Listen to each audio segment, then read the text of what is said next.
The first thing Rose Seldar learned about the man she had once called husband was that he no longer walked, he conquered. Every footfall against the white marble of the hillside estate sounded like a gavel striking a desk, final and undisputed.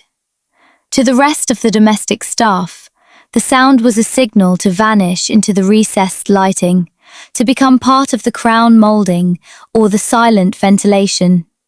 To Rose, it was the rhythm of a heartbeat she had once pressed her ear against in the dark. She was currently kneeling in the north corridor, a sprawling artery of glass and steel that overlooked the bruising purple sunset of the valley. Her hands were submerged in tepid water, the grey plastic bucket beside her the only unrefined thing in a space that cost more than a small country's GDP. Then, the air in the hallway shifted. It wasn't the scent of a storm or the cliché of expensive tobacco. It was the sharp, bracing hit of peppermint oil and the metallic, ozone-adjacent tang of a high-end electric vehicle's interior. Kang Jae-kyron appeared at the far end of the hall. He was flanked by two men whose suits were as stiff as their expressions, but he moved as if they were merely shadows he had grown tired of casting.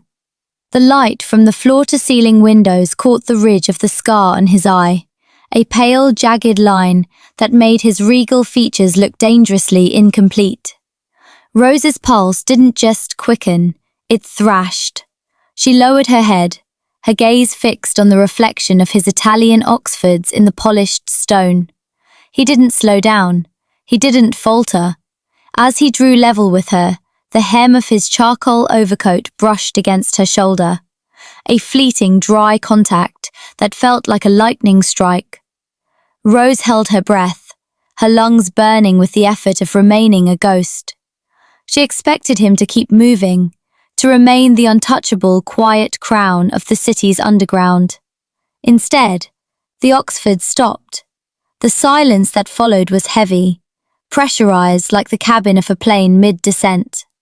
One of his guards shifted, a leather holster creaking under a jacket.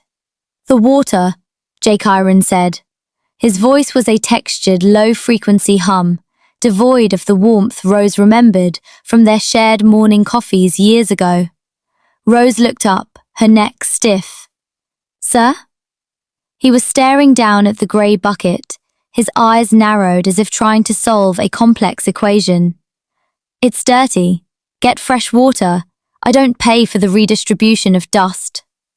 He looked directly into her eyes then. There was no flicker of the man who had promised to grow old with her. There was no recognition of the woman who had held his hand while he screamed through night terrors in a basement apartment. He saw a service provider. He saw a smudge on his perfect landscape. "Yes, boss," Rose whispered, her voice a thin wire. He held her gaze for a second too long, a heartbeat of localized static, before he turned and continued towards his study. He walked past her as if she were a pillar of salt, leaving her alone in the hallway, with the crushing realization that the man she loved hadn't just forgotten her. He had replaced his soul with a throne. Being a shadow was a skill Rose had perfected, but being a ghost was an endurance sport. In the weeks that followed, the estate became a labyrinth of proximity and pain. Her existence was measured in the artifacts of his life. The discarded silk ties she had to roll by hand, the crystal tumblers that smelled of sharp, botanical gin, and the stray hairs she wiped from his pillows, each one a dark, coarse reminder of a man she used to know by touch. The torture wasn't in his cruelty, but in his utter indifference. To be hated would have been a form of recognition. To be invisible was a slow erasure. She stood in the threshold of his primary suite, the air here flavoured by the crisp, biting scent of eucalyptus and the faint, bitter undertone of the specialised ink he used to sign documents that moved millions. Jae-kyron sat at a floating desk of reclaimed teak, his back to her. The afternoon sun carved his silhouette into a sharp, intimidating edge, highlighting the way his shoulders filled a shirt that likely cost more than her annual salary.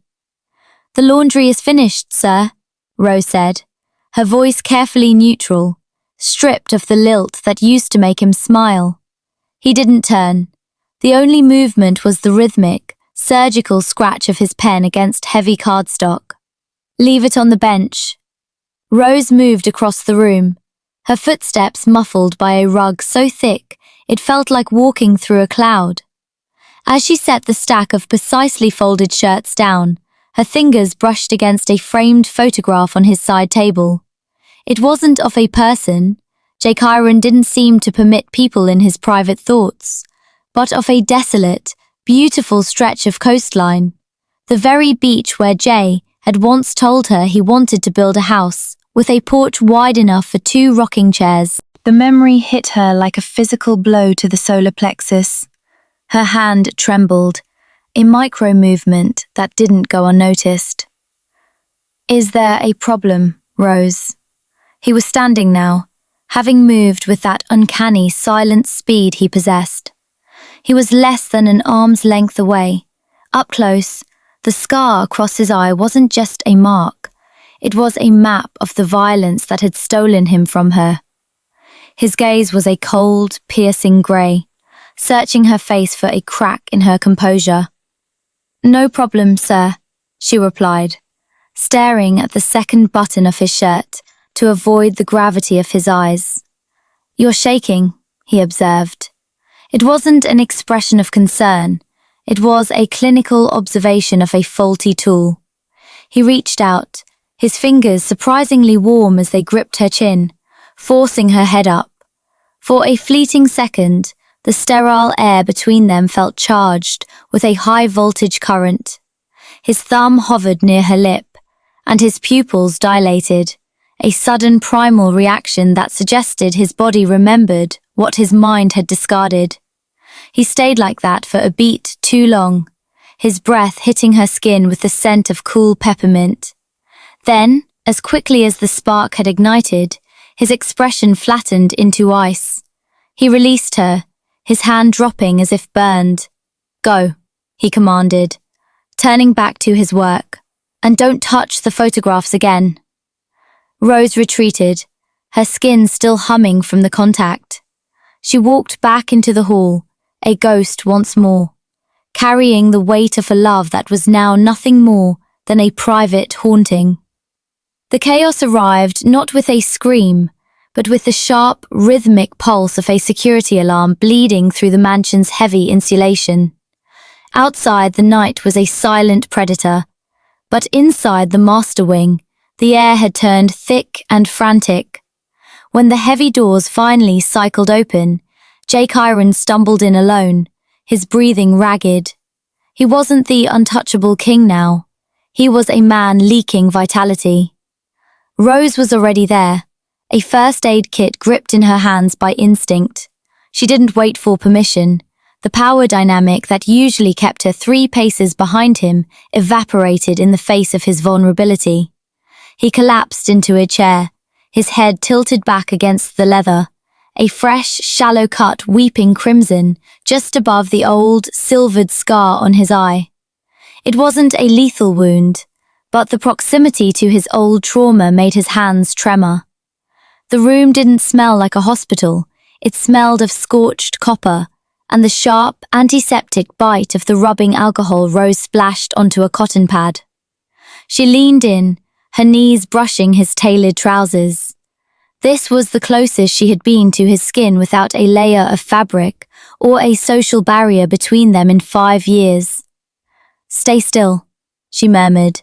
The command was soft, but it carried the weight of a woman who had once nursed this same man back from the edge of a different grave. Jay Kyron's eyes snapped open. They were bloodshot and unfocused, the predatory calm replaced by a raw, jagged edge. As her fingers touched his temple to steady him, he let out a sound, a fractured, low-frequency vibration in his chest that wasn't quite a groan. His hand flew up, catching her wrist in a grip of cooling iron. "Why aren't you afraid?" he rasped. His breath was warm against her neck, smelling of the bitter espresso he used to stay awake, and the faint, metallic tang of his own blood. Rose didn't flinch. She pressed the pad to the cut, her thumb grazing the ridge of his cheekbone. "Fear is a luxury I can't afford right now, sir." The contact was an electrical surge.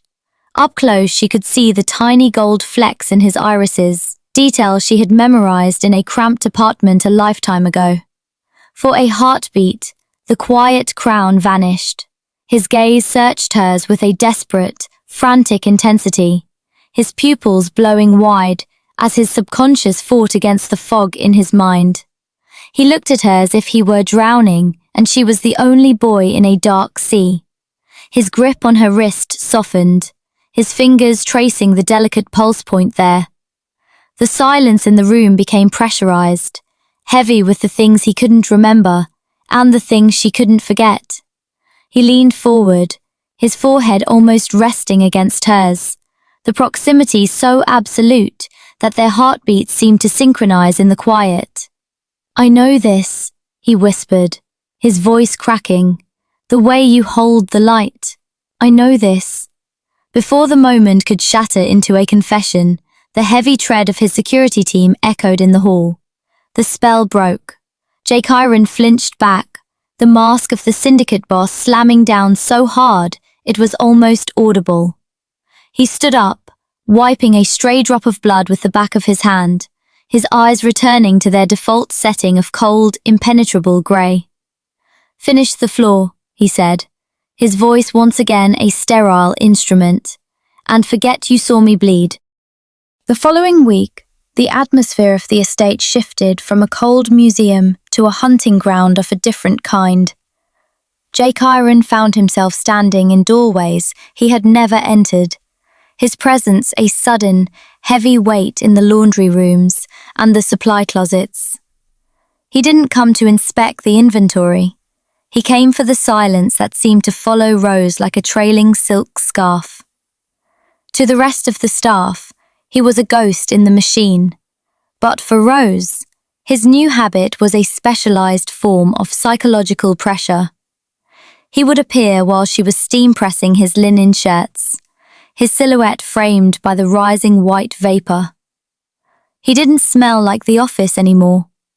Today he carried the sharp, green scent of crushed lime and the cold, mineral aroma of rain-slicked slate. "The tea you prepared this morning," he said, leaning against the doorframe. He wasn't looking at her, but at the way her hands moved with a fluid, rhythmic grace over the fabric. It was different. 2 sugars. Exactly.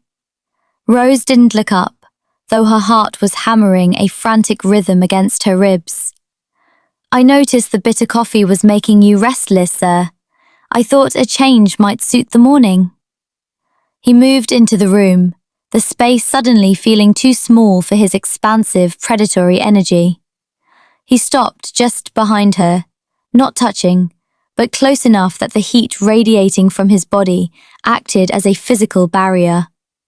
He felt a strange, magnetic peace in her vicinity, a quiet frequency that hummed beneath the static of his violent empire. It was an addiction he didn't recognize, a craving for a sanctuary he had forgotten he once owned. "Most people here try to guess what I want, because they fear the consequences of being wrong," he murmured, his voice a low vibration that seemed to vibrate in the very marrow of her bones. "You do it as if you already have the answer key." He reached out, his hand hovering over a stack of folded towels. He wasn't checking for dust. He was looking for an excuse to stay. He found himself lingering in the hallways just to hear the soft, melodic hum she let out when she thought she was alone. A sound that felt like a key turning in a lock deep inside his chest. "Your eyes," he said suddenly, his voice dropping to a gravelly whisper. "They are steady. Everyone else flickers when I look at them. Why don't you flicker, Rose?" He was forcing her into a corner of the room, the power dynamic tilting dangerously toward an intimacy neither was supposed to acknowledge. He didn't know that she didn't flicker because she had already seen him at his weakest, weeping into her lap 3 years ago. "Maybe I just know where to look, sir," she replied, finally meeting his gaze. Jake Iron recoiled slightly, as if struck by a physical blow. The gold flecks in his irises danced with a brief, frantic confusion, a flicker of the man named Jay, trying to claw through the ice. Then, the mask of the boss returned, cold and absolute.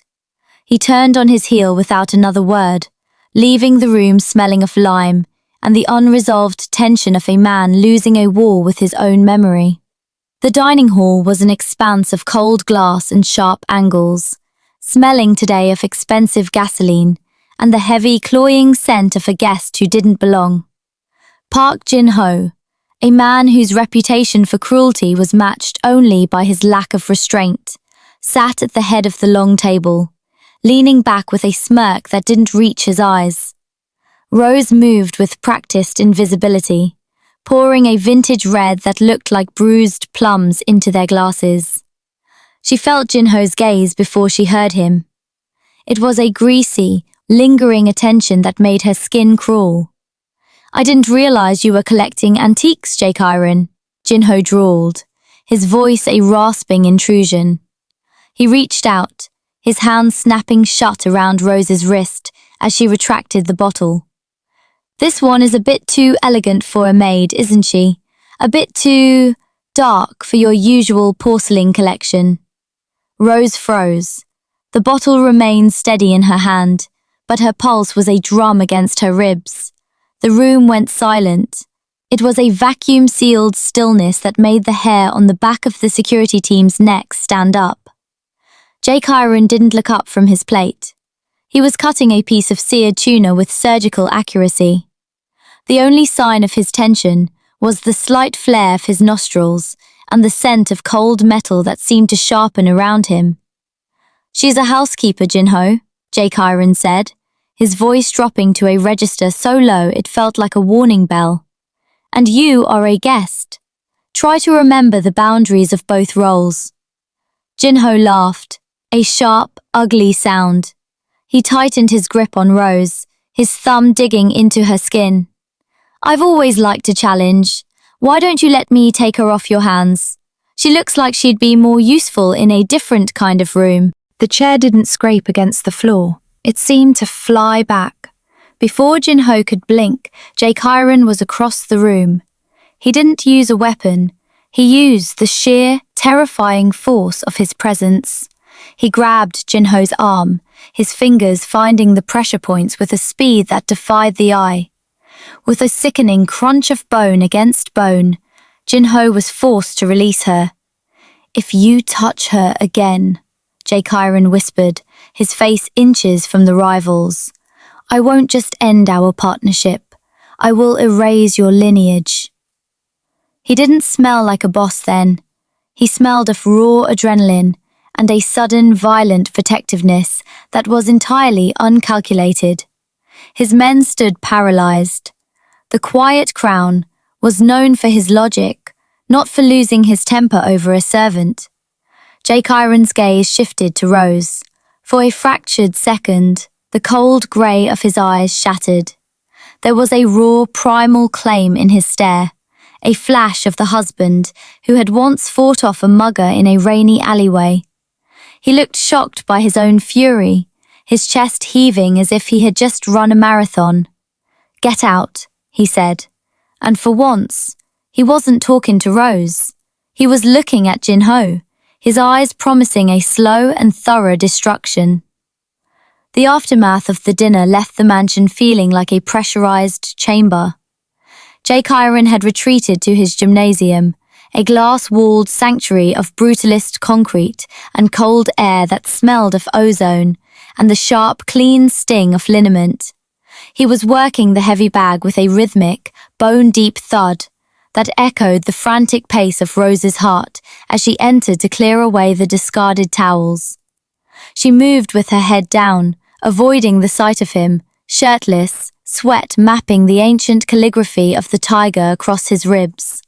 The scar on his eye looked like a streak of lightning in the harsh overhead light. As she reached down to gather a damp cloth, the thin silver cord around her neck snagged on the edge of a weight rack. Rose felt the snap before she felt the weight. The chain broke, and the ring, a modest, scratched band of white gold, clattered against the concrete floor. It spun with a bright, metallic chime that seemed to cut through the sound of the hitting bag. Kyron stopped mid-strike. The bag swung wildly behind him, but his attention was anchored to the small circle of metal resting between them. Rose lunged for it, her fingers brushing the floor, but he was faster. He moved with a sudden, fluid grace, his hand closing over the ring before she could reach it. He didn't hand it back. Instead, he stood up slowly, holding the band between his thumb and forefinger. "This is not yours," he said. It wasn't an accusation. It was a confused observation. The ring was cheap, a relic of a life far removed from the architectural opulence of this room. It smelled faintly of the rosewater she used, and the heat of her skin. "It is mine, sir," Rose replied, her voice trembling despite her best efforts. "It's a family heirloom." Kyron ignored her. He was turning the ring in the light, his brow furrowing as he traced the inscription on the inner band. His pupils dilated until his eyes were almost entirely black. A localized tremor started in his hand, the same hand that had broken a man's wrist an hour ago without a second thought. Inside the ring, a date was engraved. The day they had stood under flickering fluorescent lights while a clerk yawned. He looked at her then, and for the first time, he didn't see a shadow. The sterile metallic air of the gym seemed to vanish, replaced by a ghost of a memory, the taste of cheap wine and the feeling of this exact ring pressing into his palm. He looked at the ring, then at the elegant, deep brown curve of her neck where the chain had rested. "I bought this," he whispered. It was a realization that didn't come from his mind, but from his marrow. "Why did I buy this?" He stepped closer, the scent of his sweat and the citrusy bite of his soap suddenly overwhelming. The power dynamic had fractured entirely. He wasn't the boss, and she wasn't the maid. They were two people standing in the wreckage of a forgotten life. He reached out, his fingers trembling as he moved to touch the skin of her throat. The gym felt like a vacuum, the air sucked out by the sheer weight of his realization. Kyron didn't return the ring. He retreated into his private office, a glass-walled cage that smelled of cold espresso and the sharp chemical tang of high-security servers. He didn't sit.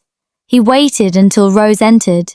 Then he locked the door with a soft electronic click that sounded like a trap snapping shut. He stood by the window, the city lights reflecting off his sharp jawline. When he turned, his face was a mask of controlled agony. The ring sat on the center of his desk, a tiny, accusing circle of white gold. "Who are you?" he asked. The question wasn't a demand this time.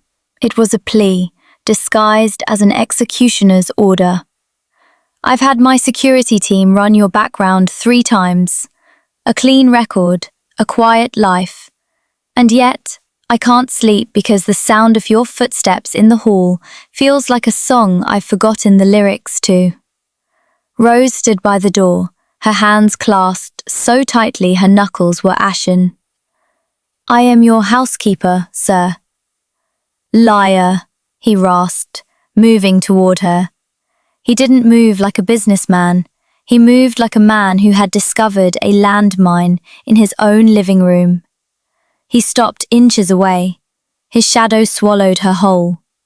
He smelled of the sharp, bracing cold of the gym and a sudden, frantic hit of adrenaline. "You look at me with the eyes of a widow. You watch me as if you're waiting for me to wake up from a dream. And this," He grabbed the ring from the desk, thrusting it between them. I know the weight of this. I know the friction of it against my skin. He caught her chin, his grip firm, but lacking the cruelty he showed his enemies. His thumb traced the line of her jaw, a gesture that was instinctively tender, a ghost of 1,000 similar touches. Tell me the truth, Rose, before the static in my head drowns us both.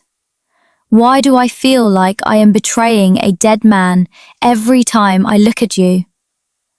The power dynamic had inverted.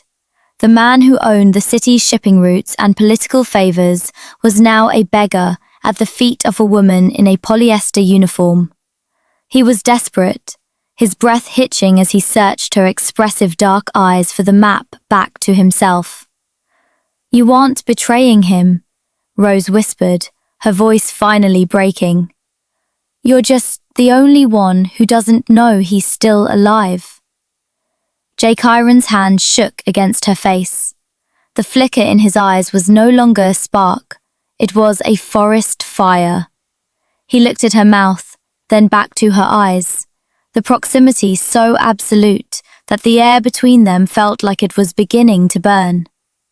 The confession was silenced by a sound like a thunderclap without the rain. The floor-to-ceiling glass of the office didn't just break, it atomized into 1,000,000 diamond-sharp shards as a flashbang grenade detonated against the balcony.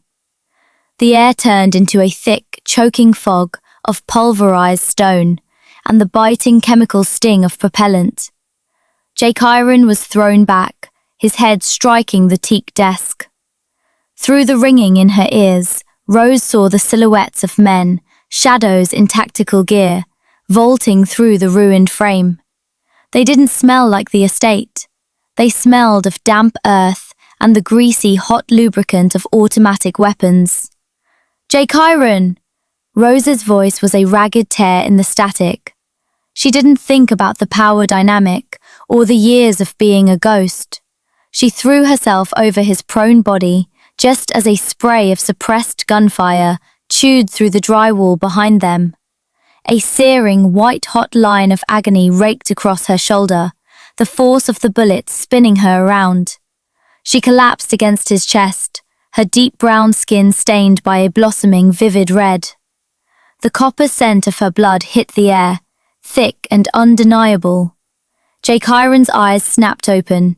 He looked up at the woman shielding him, at the blood soaking into his white shirt, and the world tilted. The grey ice in his gaze didn't just melt, it shattered.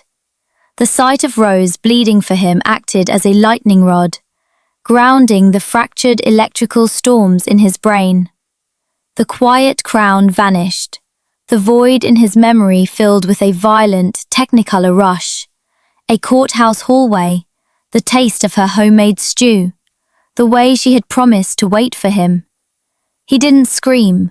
He didn't hesitate. He rose from the floor like an ancient, vengeful god.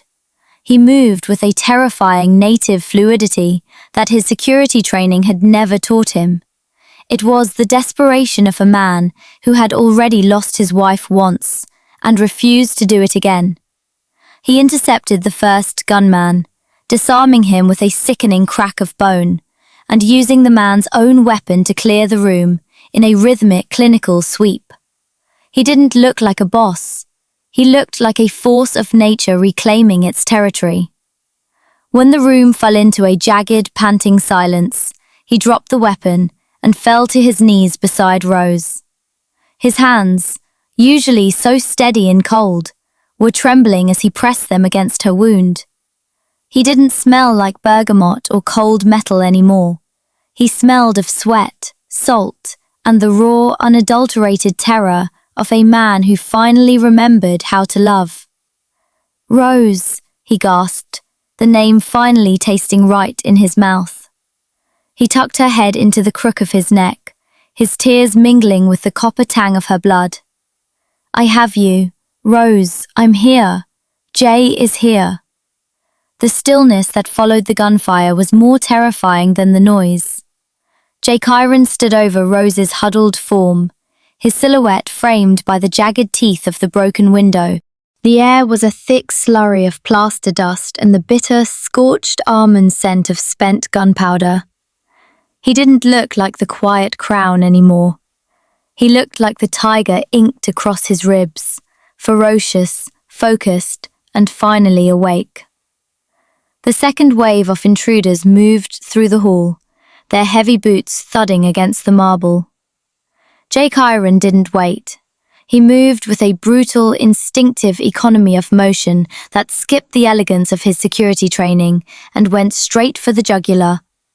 He met the first man at the door, catching the barrel of his rifle and driving his palm into the man's throat with a sound like a dry branch snapping.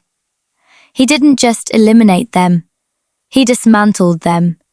He moved through the estate like a ghost, reclaiming its haunt, his eyes burning with a clarity that had been missing for years. The memory of Rose, not as a maid, but as his wife, was a high-octane fuel in his veins. He remembered the exact way her hand felt in his when they had walked through the park, and the contrast of that memory against the sight of her blood on his floor turned his soul into a whetted blade. When the lead mercenary, the one who had coordinated the breach, tried to scramble back toward the balcony, Jake Iron caught him by the tactical vest. He slammed him against the remains of the teak desk, his fingers tightening around the man's windpipe. "You chose the wrong house," Jake Iron whispered. His voice was no longer a low hum. It was a rasping promise of extinction. "And you touched the only thing in this world that belongs to me." He didn't look for information or a surrender. He simply ended the threat with a cold, rhythmic finality. When the last intruder was slumped against the wall, the silence returned, heavier than before. Jake Iron turned back to Rose. The predatory fire in his eyes didn't vanish, but it softened into a desperate, aching heat. He crossed the room in 2 strides, gathering her into his arms with a gentleness that seemed impossible for a man who had just dealt such violence. He ignored his security team as they finally swarmed the room, shouting orders and checking pulses. He pressed his forehead against hers, his breath hitching. He smelled of the salt on her skin and the raw, electric tang of the storm that had finally cleared his mind. "I remember," he murmured into her hair, his voice a broken, beautiful wreck.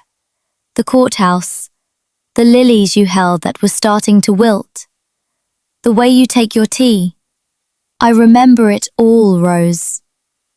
He didn't care who was watching. The boss was gone. The husband had returned to the ruins of his empire to claim his queen. The estate was no longer a palace. It was a crime scene, a skeleton of glass and expensive ruins. The air tasted of cooling stone and the fading chemical bite of the fire extinguishers. In the center of the master suite, the morning light didn't filter through amber streaks anymore. It flooded in through the jagged, open wounds of the architecture, bright and unapologetic. Rose sat on the edge of the teak desk, her shoulder bound in a thick white dressing. She was no longer wearing the grey polyester uniform. It had been cut away, replaced by one of Jake Iron's own silk shirts, charcoal grey and heavy, smelling of the crisp bergamot soap and the warmth of his skin. The oversized sleeves were rolled up, revealing the deep brown elegance of her arms, now free of the burden of invisible service. Jake Iron stood before her, his hands resting on her knees.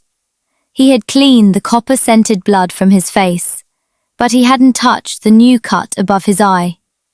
It sat there as a twin to the old scar, a permanent record of the day his memory had finally fought its way back to the surface. He wasn't looking at the wreckage of his office or the frantic activity of his subordinates in the hallway. He was looking at her with a terrifying, singular devotion that made the air between them feel pressurized. The man who married you in that courthouse had nothing but a name he didn't recognize, and a heart that worked for no one but you, he said. His voice a low, textured vibration that felt like a physical caress. I spent years building this empire as a ghost. I thought I was protecting a throne.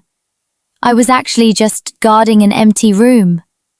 He reached into his pocket and pulled out a small, velvet-lined box. Inside sat a band of heavy, brushed platinum, inset with a single, flawless diamond that held the morning light like a trapped star. It wasn't the modest ring of a recovering amnesiac. It was a sovereign's pledge. He took her hand, the hand that had scrubbed his flaws and polished his vanity, and slid the weight of the metal onto her finger. It sat perfectly beside the ghost of the white gold band he had reclaimed from the floor. "I won't ask you to be a housekeeper again, Rose," he whispered, leaning in until their foreheads touched. The scent of peppermint and raw, honest adrenaline hung between them. "And I won't ask you to be a secret. I am the quiet crown, but you are the reason I have a kingdom worth keeping." Rose looked down at the ring, then up at the man who had finally returned from the dead. The power dynamic hadn't just shifted, it had evolved into a partnership of equals born from the wreckage. She reached up, her fingers tracing the jagged line of his new scar. "I didn't wait for a boss, Jay," she said, using the name that belonged only to her. "I waited for you."